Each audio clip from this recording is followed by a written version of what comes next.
All right, you guys may have been seeing this stuff on the internet for these latches to access the back of your Ford cab. Check that out. Look at all that room back there, by the way. So this little latch latches down, and then you can use like a wrench to get it up.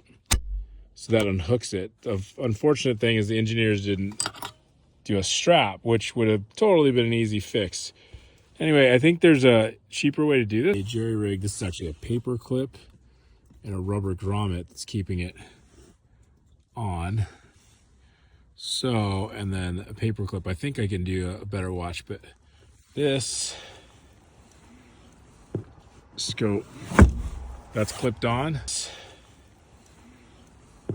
Scope, that's clipped on.